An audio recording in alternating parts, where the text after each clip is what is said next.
what. Frankly, we don't know what.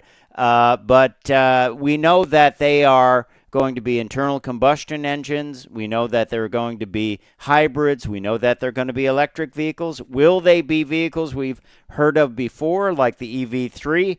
Who knows? We're not sure about that. But we will kind of kick it around and see what we think might be coming up. Also, rushing to the Hurricane. Well, it looks like Dodge can't wait to start selling the internal combustion version of its new Charger.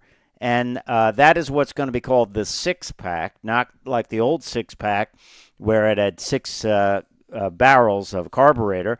But this is going to be the Hurricane straight six engine, putting out one version, putting out over 500 horsepower. They can't wait to sell that. Frankly, people are more excited about that than the electric version. So we'll talk about that and what that all means. And then over at Volkswagen, we're going to talk about the latest version of the GTI. Gets a major refresh on the inside and outside, a little bit of a horsepower bump, and also the Golf R32, which gets a 13 horsepower bump. So two of my favorite cars. I've always loved them, and it's good to see them get updated. So we will talk about that. And we will also discuss how Mazda is sticking with the subscription model for certain features like remote start. People had it for many years, and then all of a sudden they had to pay for it on a yearly basis. BMW tried this. They moved away from it. Now Mazda is sticking with it. We'll see, is that a good idea or a bad idea? And is renting a car from Hertz a good idea or a bad idea? Well, there was an interesting scenario at one Hertz counter. No one was there. A flight came in, and people just started taking cars. So what's going on at Hertz? They're also selling off their complete fleet of EVs, which is pretty wild. Taking a big loss on that. We'll talk about that. And then also over at Bugatti, they have a brand new record for the fastest car with its top down, the Mistral. And we will talk about that, the Bugatti record. If you've ever driven a convertible at speed, you know that that can be pretty rugged, and that can be quite the experience. So we'll get the take on the driver that drove this record. And hey, hats off to Bugatti. Kind of a little bit late for the Halloween edition of this car, but we'll take it. They always remind me of Halloween, the orange and the black cars. So all that and more coming up on Cruise Control. A lot to get to. As I say, a lot of reveals. There's also new vehicles from Volkswagen besides the GTI and the R32. So we've got a lot to get to. We hope you stick with us. Cruise Control is your on-air automotive magazine. Les Jackson will hopefully be back. He's having a little technical issue this morning. But we will also talk about things like the Mazda Ioniq SP, which is a concept that they brought out a long time ago. But now it's actually going into production, and it will have a two-rotor engine as an extender. So it will be an electric vehicle, an extended range electric vehicle, which will be very interesting. So we'll talk about that. Very cool concept. I'm just not a fan of the gull wing doors, but the rest of it looks pretty cool. So we'll talk about that when we come back on Cruise Control, your on-air automotive magazine. Stay tuned.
And welcome back to Cruise Control, your on-air automotive magazine. Fred Staab and Les Jackson. We're telling you a little bit about the LA Auto Show.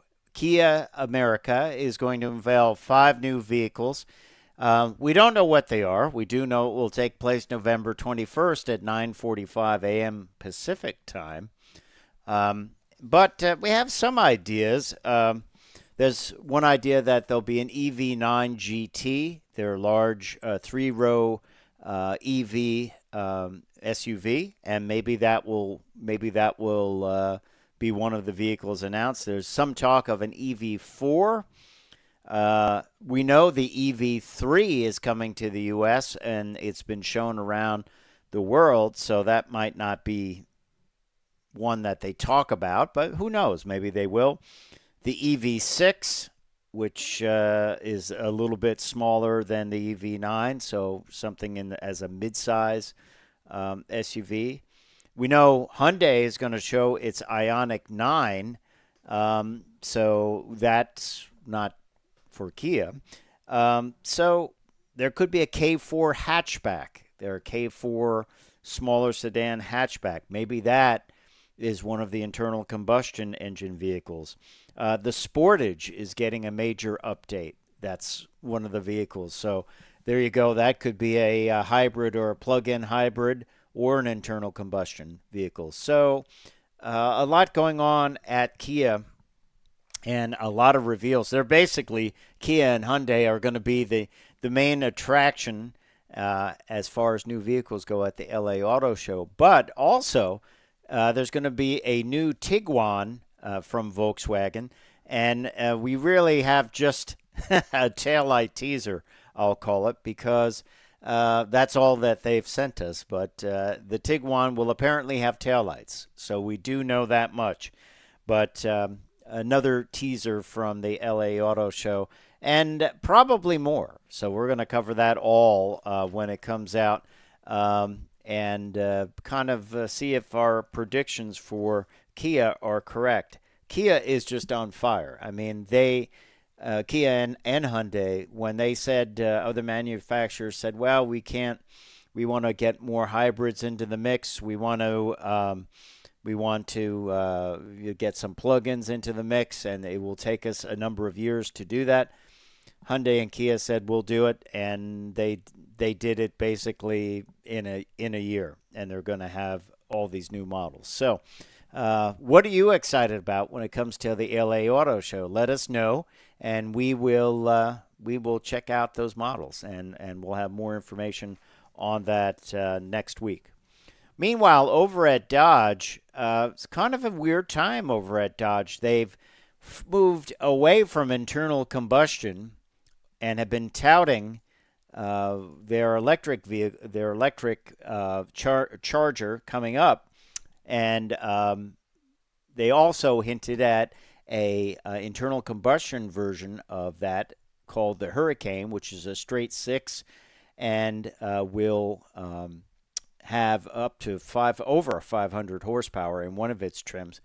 But now it seems like there are reports that they are pushing to get the Hurricane gas engine into the mix sooner than later. The idea was the electric version would be revealed and then would be the first one out, and then the gas-powered versions would come a little bit later.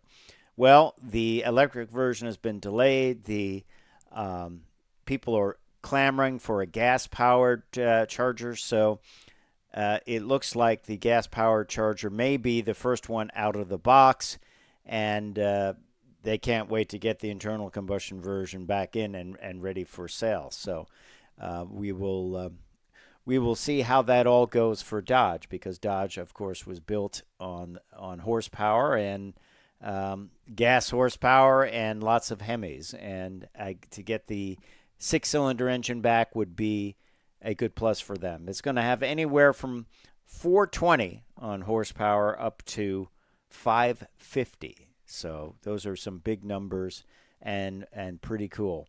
Let's talk a little bit about the old Dodge Challenger and Charger. Interesting article. in Car Buzz, and there are apparently 5,600 new Dodge Chargers and Challengers sitting on the dealer's lots. These are not the EVs, but these are the old Hemi powered versions. This was first reported by Jalopnik. Um, so there are a lot of vehicles out there, and it is nearly even split between the four-door Charger, the old version of it, and the two-door Challenger. And there are plenty of choices. There's a Challenger SRT Demon 170 that has a $85,000 dealer markup on it. That is available to you right now, if you act quickly, for $203,951. But there's V6 powered versions. There's a number of different versions. I believe some Scat Packs. Some are selling at MSRP, so it's not like they're all overpriced. But you still have a chance. 5,600 means you can probably find one of these, and if it's not the top of the range Demon 170 or something like that, probably make a deal. So it could be good times if you want to find that. Hey, Fred Staab for Cruise Control. We're going to be right back, so stay tuned. Plenty more coming up.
And welcome back to Cruise Control, your on-air automotive magazine. Who doesn't love the Volkswagen GTI or R32? I know I've always been a big fan of both of them. And we got some new news on these. They are getting some great updates. The Golf R, which is the all-wheel drive version of the GTI. I guess I can't even call it a GTI because it is a unique, in many ways compared to the GTI. But the R32 all-wheel drive gets 13 more horsepower, and that makes it the most powerful Golf ever sold by Volkswagen. Has a 7-speed DSG dual-clutch automatic. It's the sole option for the GTI and the R32 now because the manual went away. We had an at-the-wheel review of one of the last manuals. But the horsepower is over 300, and that is pretty impressive. 328 flowing through that 7-speed DSG dual clutch.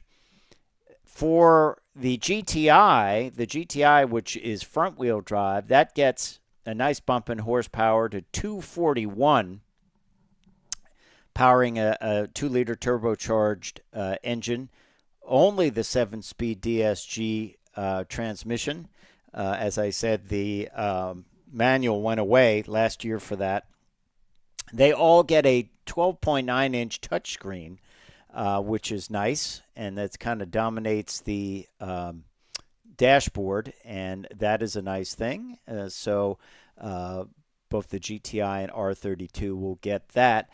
And other upgrades around, including front assist and automatic emergency braking with pedestrian monitoring, and a number of other upgrades. They also have a great version of the R32 that is all blacked out, black wheels, black body trim. Very cool looking vehicle. And for I believe this is coming to the U.S., and this is how I would order my R32. The Euro Style Package offers fabric seats, sunroof delete, and a titanium exhaust for enhanced engine acoustics. And also 19-inch forged alloy wheels, which are 20% lighter than the previous Golf R wheels. The only thing I'd like is if you could get the plaid upholstery on the R32, and I wonder if anyone's ever done that. I bet they have. I just like the plaid upholstery. I think that's a cool look, and it has been an enduring look on the GTI. There will be no more golf ball shifter because there are no more shifter knobs needed because it is that DSG, so not the manual. So the golf ball shifter goes away. Maybe they'll do an homage to that somewhere in the car. Who knows? We will be right back on Cruise Control, your on-air automotive magazine, so stay tuned.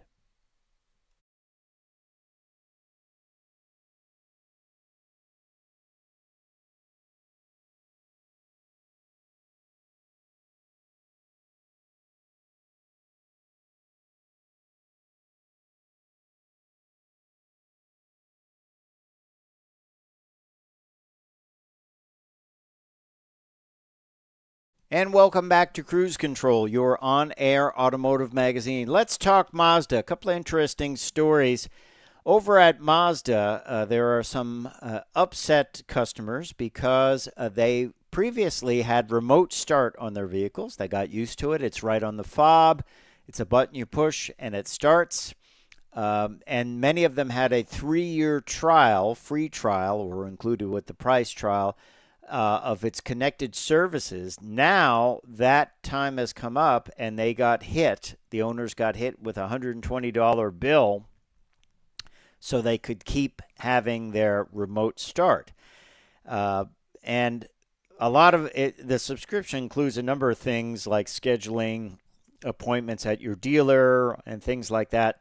Those are not that important to the owners. The main thing is remote start, especially if you live in a colder climate.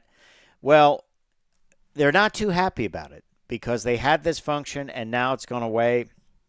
And Mazda is sticking with the subscription model and saying, nope, you have to pay for it.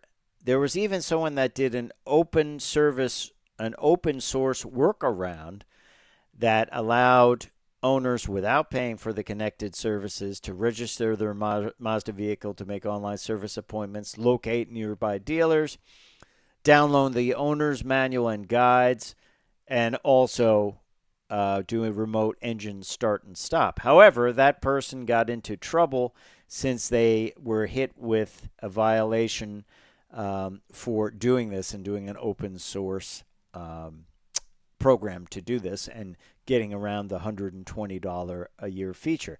What do you think? Now, BMW has tried this with everything from heated seats to even Apple CarPlay and Android Auto. They wanted to go with subscriptions. They wanted to keep that stream of money coming after the purchase price. But what happened was people really balked at it, and BMW's kind of rolled that back. Mercedes still does this with some of their features. Their more esoteric features like rear steering. They do that. But manufacturers are really pushing this idea, and it's not going down well with customers, because customers are used to buying a car or buying a SUV. There you have it. You buy it. If you want heated seats, you buy it, and that's it. You've got it. You don't want to pay for it month by month. They want to just pay their car off and have it. And if they want to add something, maybe they do it through the aftermarket. They don't want to keep giving a revenue stream to the manufacturers. The manufacturers, on the other hand, want this revenue stream because they can really add to their bottom line. So, what do you think? Are subscriptions a bad idea? Manufacturers say, oh, well, they're great. We can add new features to older cars. Maybe you don't want, rear steering all the time, but you take a trip or you're going to a track day and you want rear steering, and then you can turn it on, turn it off. You don't have to pay for it all the time. I think it probably depends on what the service is that is you're being subscribed to. Something like remote start, if you've used it before, you want to keep using it, all of a sudden it doesn't work, that's bad. Heated seats, you probably want them to work all the time. Rear steering, maybe not so much. I don't know. We'll have to see. But I'd like to get your opinion on that. Drop us a note in the comments. While we're on Mazda, let's keep going, because this is a story that has been with us for some time. We reported on it on Cruise Control, and the iconic SP Sports Coupe is headed for production. The SP concept is supposedly, according to Mazda's design chief, headed to production in the not-too-distant future. What's interesting about this is this could be the size of the RX-7. If you remember the last version of the RX-7, it was quite the swoopy car. There's even a turbocharged version of it. It was very performance-oriented. Even looks good today when you look at them. You look at them on the used market, and it even looks good today. But there was some talk this would be rotary-powered, and it is sort of, in a sense that it will have a dual rotary engine in it that will charge the battery. So it will be an extended range electric vehicle. I think it's got a great side silhouette. It almost looks like a C7 Corvette in some ways. And I'm not so sure I like the gull wing doors, or the Lambo doors, I should say, but hey, everyone's got a different take on it. I think this would be a great a great addition to the lineup over at Mazda. They've been making some really nice premium-looking vehicles, and this would be a fun vehicle. It could be the size of the RX-7, or it could actually be the size of the Miata, and I'd like to see it be a little bit bigger to differentiate it from the Miata. But we'll have to see. That's all we know about it, other than it is headed to production, and as I say, it's a good-looking vehicle. Just for my taste, maybe the production model will lose the Lambo doors. But what do you think? Should Mazda start building this SP? And what would you think of it as a rotary powered range extender, rotary powered. They say it's great because they can tuck that engine way down low, just like they did in the RX-8, and it will put the weight where you want it. It could have a combined power output of 365 horsepower, and it could be fueled by carbon neutral fuel, potentially reducing emissions by 90%. But there you have it, the Mazda SP. Will it be coming to a Mazda dealer in the future? I don't know. I'd like to see it. We'll be right back with more Cruise Control.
And welcome back to Cruise Control. Fred Staab with you. We always like talking about records, and in this case, it is a record, a speed record that's a little bit different. Comes from the folks over at Bugatti. The Bugatti W16 Mistral sets the top speed record for a car with an open top. And if you've ever driven a car on the track that has an open top, I have. I remember driving a BMW M3 convertible at 130 miles an hour on the track. I thought my ears were going to blow off. Well, what if you set the top speed record for the open top vehicle and you were going well over 280 miles an hour, 282 miles an hour, be it to correct it, to hit it, make it correct, 282 miles an hour in an open top vehicle. And this is a new record. By the way, back in 2019, they had a Super Sport 300 Plus achieve 304.77 miles an hour. 304.77 miles an hour. A little bit slower with the open top, 282, but I don't think anyone is upset about that. This was in Papenburg on November 9th, and it is many esteemed guests in attendance.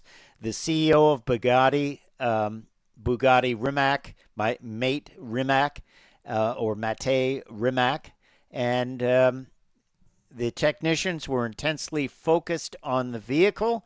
Bugatti official pilot, Andy Wallace, who is the Bugatti pilot official, or official pilot, driver, and winner of the Le Mans 24 Hours, assumed the controls. This is a one-off W16 Mistral world record car. They warmed up the vehicle, and they came off the banking of the track, or got up on the banking of the track at 124 miles an hour.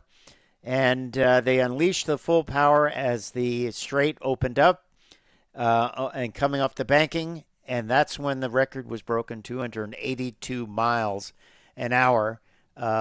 Pretty amazing stuff when you think about it. Beautiful car. And the owner of the car was in attendance, so they were just kind of watching this all happen, of course, adding to the price of the car, even though they were putting it through its paces. And it was a big moment, and, hats off to them. Andy Wallace said it was just quite the amazing experience being at that speed when the open cockpit. He said the experience was overwhelmingly thrilling, feeling the elemental forces from the open top cockpit, the sound of the immense W16 engine emanating from the air scoops near my ear. It was just incredibly emotional. It was just incredibly emotional and pushing the boundaries of automotive innovation. And making history. So hats off to the people at Bugatti. I guess the owner doesn't mind that the vehicle was pushed that hard, but hey, that owner has a record-holding vehicle in their possession, and 282 with the top down is pretty amazing. What's the fastest you've ever been with a top down, or even a target top, sort of like a Porsche or a Corvette? And what was it like for you? Let us know in the comments. We'll be right back with Cruise Control.